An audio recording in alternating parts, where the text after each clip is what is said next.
I'm Richard Elliott. I'm the Executive Director of the Canadian HIV/AIDS Legal Network. Yeah, I'm Len Tooley. I'm the Community Health Promotion Coordinator at KD.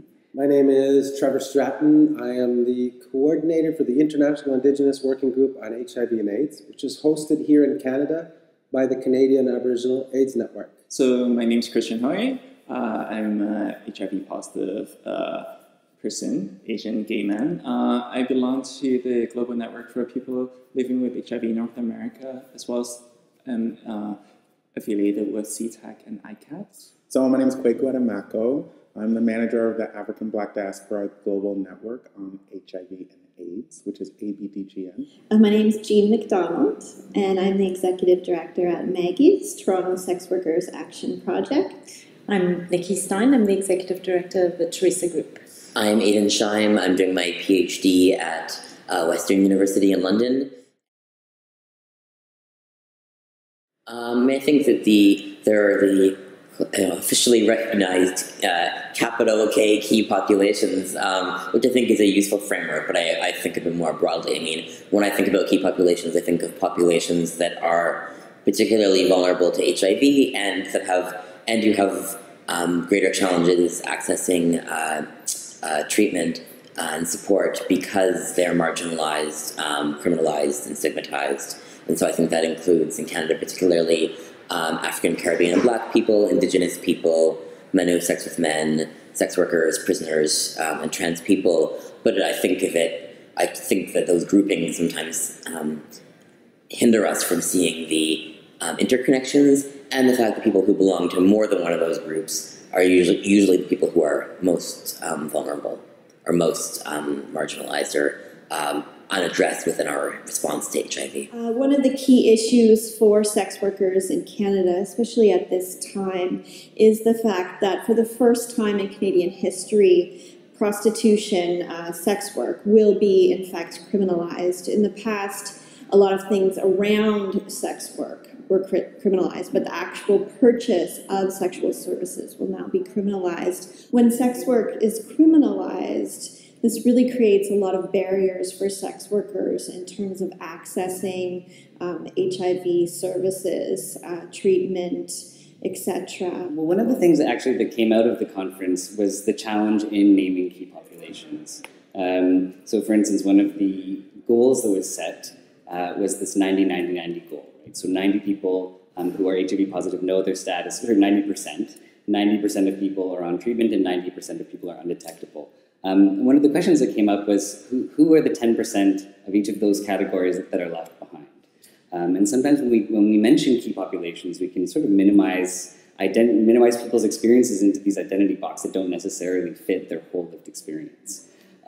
So I'm not sure if I could successfully name a bunch of key populations and capture the complexity of HIV. But one thing that I can say is that people who feel that they are a key population are usually can be pretty good at naming themselves. So that's sort of how maybe we could go from here. The big takeaway was that while there is a lot more discussion happening about human rights as an important part, a critical part of our response overall to the epidemic, that it's not fully integrated yet into the broader global discussion about what we need to be doing. There are a lot of decision makers, policy makers, the people that actually decide where the money gets allocated, who I think are still quite focused on just how do we get more people tested, how do we get more people access to antiretroviral drugs and other aspects of treatment, which obviously is hugely important. But unless we're going to talk about the human rights barriers that stand in the way of doing that, and unless we're going to talk about how we make sure people's human rights are protected in the course of connecting them to testing and to treatment, then we're ultimately going to be doing ourselves a disservice and we're going to be hindering the effectiveness of our response. The big takeaway, I guess, because I was at the Global Village so much, so, just really having a community response. How do we get involved? How do we actually celebrate lives as persons living with HIV? how can we learn from one another, translate our knowledges, build relationships and dialogues. So I think the key message is really,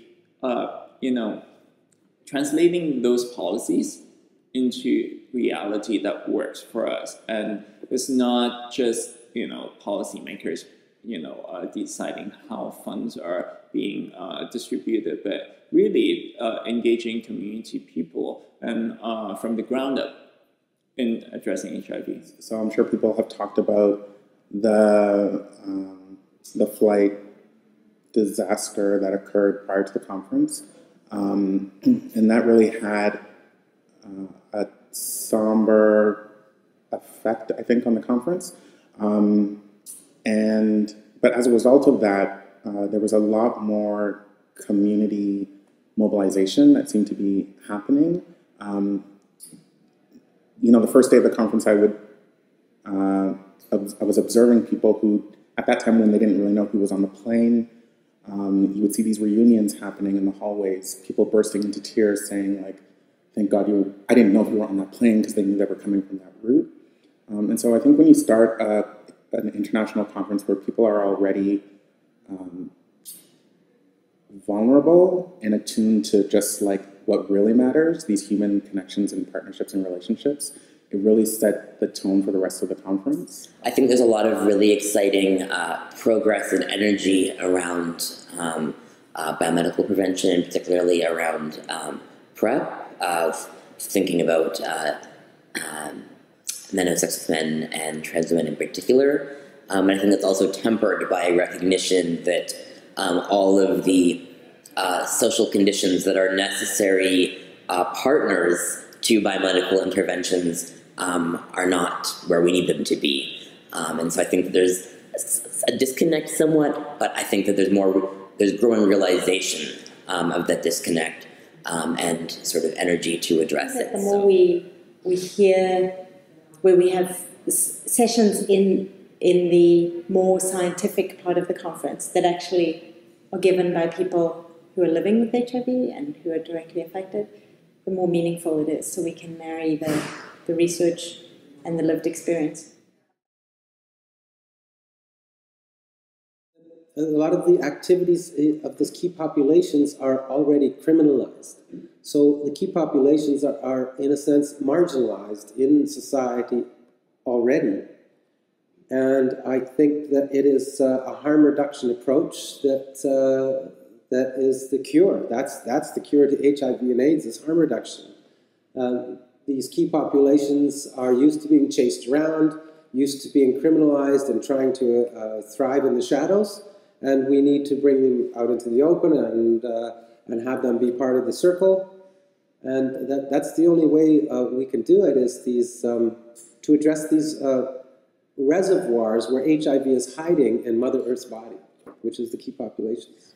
Thinking particularly about trans women in the work that I do around trans people, I think that there was a lot of discussion at the conference about the burden of HIV in trans women globally, but we actually don't have any good data about that in Canada, which is a huge problem. It's really hard to construct a response when you don't know, you don't have a handle on the scope of the issue, right? And so I think that including trans people in data collection in Canada is something that's relatively simple and a really important step. And slowly that's beginning to happen in some jurisdictions.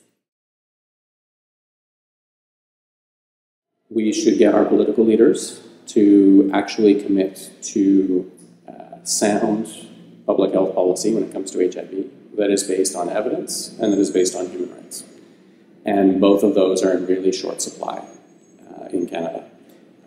And in particular, they are really in short supply at the federal level in terms of federal policy responding to HIV. So in Canada, I would say that the HIV sector needs to continue to step up to fight for decriminalization and to support sex workers and sex worker-run organizations. You know, what I did at the conference was I listened to voices of the community and people who are living with and affected by HIV. So I think we should keep doing that and maybe do it better.